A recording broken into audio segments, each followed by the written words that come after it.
साथियों, जिस प्रकार से आपको पता होगा कि उत्तराखंड का एक ऐतिहासिक मेला है मोरी मेला, जो 12 साल में हमेशा आयोजित किया जाता है। और इस मोरी मेला की जो परंपरा है, जो 6 महीने पहले से यहाँ मंडाण शुरू हो जाते हैं। 6 महीने पहले से यहाँ पांडव नृत्य शुरू हो जाता है। और आज जो 6 जुलाई को है, 6 जुलाई को जो पेड़ होता है, इसका ये क्या पेड़ प्रमुख इसका आकर्षण होता है। जो चीड़ का पेड़ को साबुत उखाड़ने का जो एक परंपरा है, उसको लेकर के आते हैं। इसी के साथ ये मेला आज यहाँ पर संपन्न होता है। और इसके बाद 6 महीने ये सफदरखाल के कुंडी गांव में चलता है। मेरे साथ है, आपका नाम क्या है? मत्र प्रसाद नेथानी। मत्र प्रसाद नेथानी जी। नेथानी जी, ये मोरी मेले का जो इसमें पेड़ उखाड़ने का जो ये दृश्य है, ये परंपरा है, क्या है ये पूरी? ऐसा है साहब कि जब ये महाभारत का युद्ध हुआ था तो कौरव समाप्त हो गए थे। उनकी ओर से गुरु द्रोणाचार्य, बड़े बड़े जो वीर थे, सब खत्म हो गए थे। तो जब सब खत्म हो गया था महाभारत का युद्ध, तो पांडवों ने असभ में यज्ञ करना चाहा। तो उन्होंने अपने गुरु आदियों से, बड़े पूर्वजों से पूछा। उन्होंने कहा, भाई तुम पे गुरु हत्या लगी हुई है, इसलिए तुम्हारा जो यज्ञ करना है वो निष्फल हो जाएगा। जब तक तुम उत्तराखंड की जो है भूमि की परिक्रमा करके नहीं आओगे, केदारखंड की, यहाँ जितने भी देवी देवता हैं उनके दर्शन करके नहीं आओगे, तब तक तुम्हारा यज्ञ करना निष्फल हो जाएगा। तो जब पांडव पैदल आए वहां से, तो धीरे धीरे वो यहाँ इन स्थानों को होते आगे बढ़े। तो यहाँ पर जो है कुंजापुरी नाम का स्थान कहा गया है पुराणों में, तो जिसका नाम है कुंजेठा। तो कुंजेठा में हमारी ग्राम सभा है। तो यहाँ पर जो है तमला गांव, इसका नाम इसलिए पड़ा कि जब वो यज्ञ कर रहे थे तो भीम के लिए कहा उन्होंने कि भाई यज्ञ कुंड खोदो। तो भीम ने एक गदा मारी तो नीचे गड्ढा होकर के जैसे कि तामा लग गया, नीचे तामे की आवाज आई। तो उन्होंने कहा भाई तामलागी, यानी उन्होंने इस स्थान का नाम तमलाग रख दिया। अब ये तोरण द्वार जो आते हैं, तोरण कुलाई, तो ये ऐसा है कि उन्होंने कहा भाई कि यज्ञ के लिए कहीं पर भी यज्ञ होता है, ब्याह शादी होती है, तो सबसे पूजनीय वृक्ष हमारा जो है कुलाई ही होता है।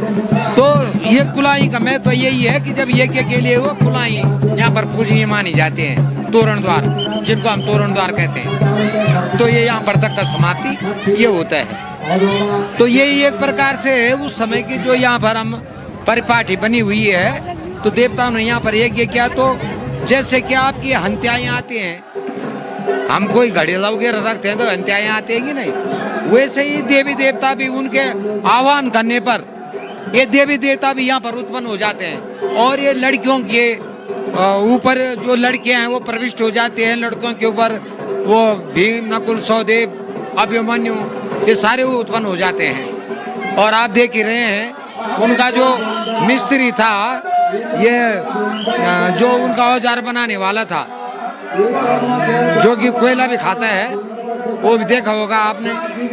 तो ये प्राचीन काल से परिपाटी आ रखी है यहाँ पे, इसलिए हम यहाँ पर इस यज्ञ को करते हैं। इस प्रकार से है मोरी मेले का जो ये गाथा है, जिसको कहा जाता है कि मोरी मेले का इस प्रकार से एक परिदृश्य। लेकिन कहीं ना कहीं ये जो पुराणों से चली आ रही जो प्रथा है, उसको आज भी यहाँ पर लोग मनाते हैं। और उसी को मनाने की परंपरा यहाँ पर लगातार हर 12 साल में ये मेला आयोजित किया जाता है।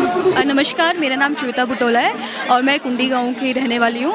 और आप सभी यहाँ देख सकते हैं कि ये मोहरी मेला लगा हुआ है, जो कि हर 12 साल में होता है। और माना जाता है कि ये द्रौपदी माता का मायका है और तमलाग ससुराल है। तो 6 महीने अभी पहले वहाँ मंडाण लगा हुआ है, अब 6 महीने यहाँ लगेगा। और हम यहाँ से जा रहे हैं तमलाग पैदल यात्रा। आज पूरे गाँव वाले यहाँ से पैदल जाएंगे और रात को तमलाग पहुंच जाएंगे, फिर वहाँ मंडाण लगेगा। और कल ऐसा बोला जाता है कि वहाँ एक पेड़ है जो 12 साल पहले जब मोहरी हुई थी उस टाइम लगाया था। तो यहाँ के जो हनुमान जी हैं उस पेड़ को निकालेंगे, उखाड़ेंगे, फिर हम वो यहाँ से, वहाँ से गांव से पैदल यात्रा आती है तमलाग से, फिर वो वहाँ से यहाँ लेके आते हैं। और फिर यहाँ 6 महीने तक ऐसे मंडाण लगेगा और लोगों पे देवी देवता आएंगे।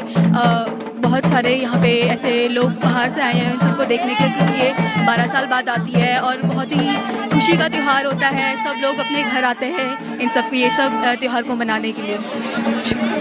साथियों, आज पौड़ी के गगाड़ क्षेत्र में जो मोरी मेला है, मोरी मेला का समापन हो गया है। और समापन जो आपने देखा होगा, समापन से पहले 2 चीड़ के बड़े जो वृक्ष हैं उनको लाया जाता है। और उसके बाद जो एक नर भेड़ होता है उसको गैंडी के तौर पर उसको पूजा किया जाता है और उसको छोड़ा जाता है।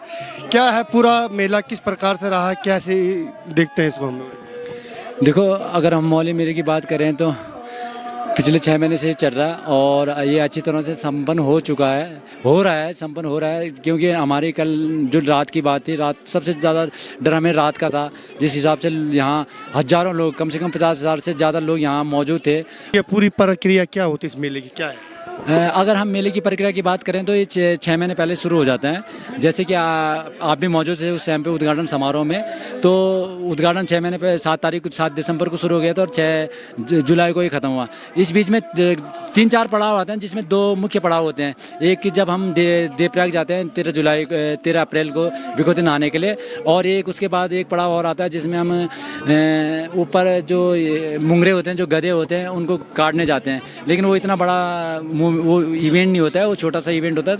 तो तीसरा पड़ाव ये होता है जिसमें हम डाई लेने जाते हैं, और चौथा पड़ाव जो जहाँ हम गैंडी मारेंगे। तो ये ज़रूरी है कि ये एक धार्मिक मेला तो है, लेकिन धार्मिक मेले के अलावा एक सामाजिक चेतना का भी मेला है। समाज को इकट्ठा करता है ये मेला। जिस तरह से अगर आपने देखा होगा कि जो लोग कभी घर नहीं आते, 12 साल में केवल एक बार घर आते हैं, उन्होंने अपने मकान बनाए हैं। जिस अब तो हमारे गांव में नहीं बल्कि गगुर सिंह पूरी पट्टी में ऐसे मकान बने हैं, और ऐसे ऐसे परिवार यहाँ पर आए हैं, अपने बच्चों को लेकर आए हैं, अपनी संस्कृति से जुड़ाव के लिए, कि जो कभी आते नहीं थे। तो एक सामाजिक जुड़ाव का भी मेला है, एक धार्मिक दृष्टिकोण से हम इसे नहीं देख सकते हैं।